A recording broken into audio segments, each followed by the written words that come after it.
Hey, what is up guys? So we are back and today we have here is the JMGO O1, and this is a lightweight ultra short throw projector which is capable of projecting a big screen in a small space. So without further ado, let's get right into it. Alright, so first let's do a very quick unboxing. So let's go ahead and lift the lid. So here we have some user manual, then another box that contains a nice looking remote, a power cable, and the power brick. Then of course, here we have the JMGO O1, and this thing looks really nice. It has these rounded edges that makes it unique from other projectors in the market, right? So moving on to the ports, so these are located at the back.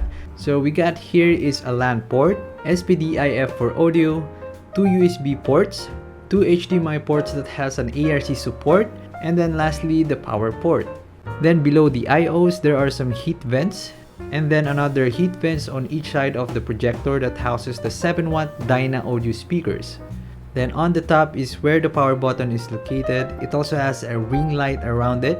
And then here's the projector light source. So it has some sensors that detects if something is in front of it, and it will automatically lowers the light beam to avoid direct damage to the eyes, which is a nice feature especially if you have kids in the house. Right, so moving on to the specs, this has a resolution of 1080p and it's compatible with 4K videos, but the output will be at 1080p.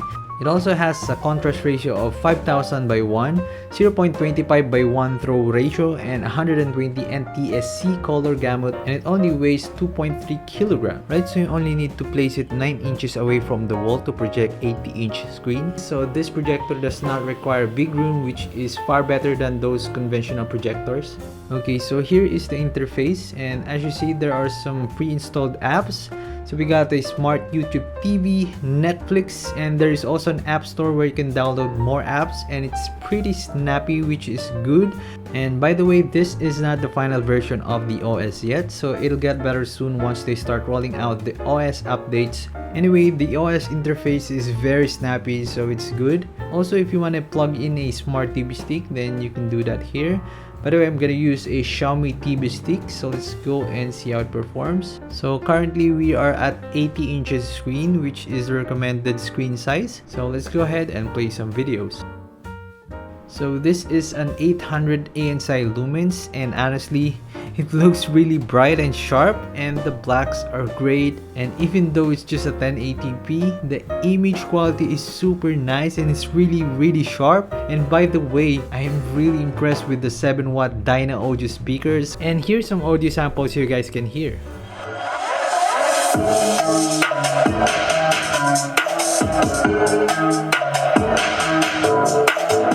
So there you go. I really like the sound quality. They sound really good. The bass is super amazing and it's loud enough to fill my room. So I think I won't be needing to use a soundbar for this. By the way, this is just an entry-level projector of JMGO, but already has an amazing image quality. So I wonder how good their Pro version is, and I'm really getting curious on that, especially on the JMGO O1 Pro.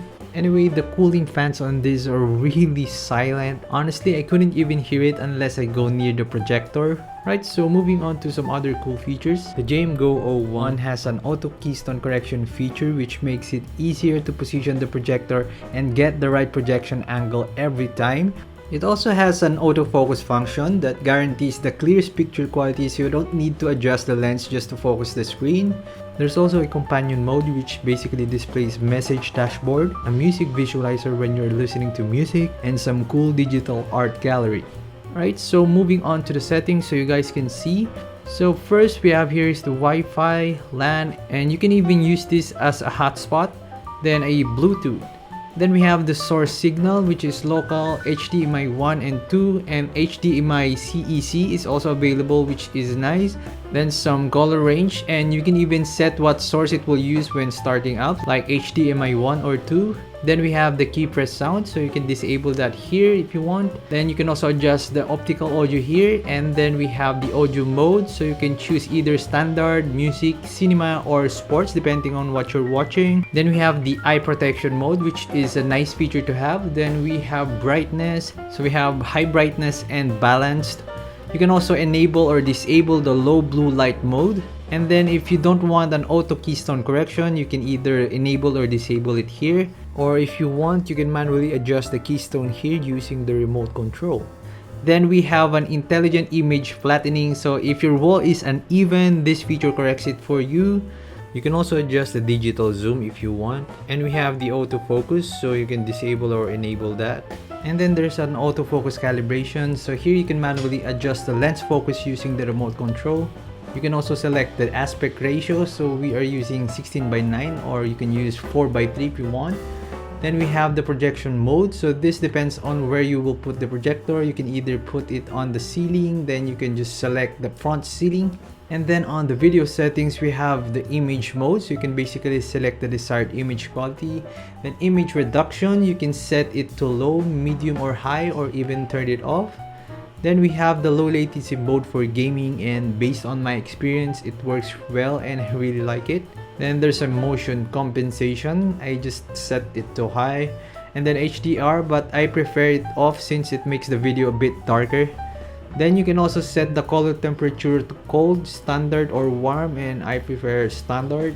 You can also calibrate your wall. If you're using a non-white wall, then this will calibrate it for you and adjust the image quality. And then on the advanced settings, we got the fan. So you can either set it to auto or full speed. Then on the indicator control, you can turn off the ring lights around the power button if you want. Then you can also set a timer for when it will shut down automatically. Then a companion mode, which is like a screensaver. Then lastly, the system settings, which has the language, time zone, keyboards, and other stuff like that. So that's basically what's in the settings. Right, so that is my review of the JMGO O1. And of course, I highly recommend it. Instead of buying a 70-inch TV that will cost you a lot, then I suggest you go for the JMGO projector.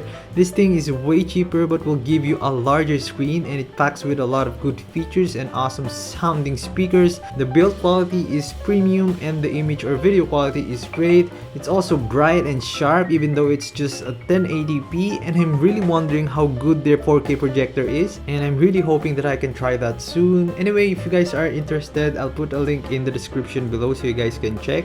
Thank you so much for watching, and I'll see you guys in the next one.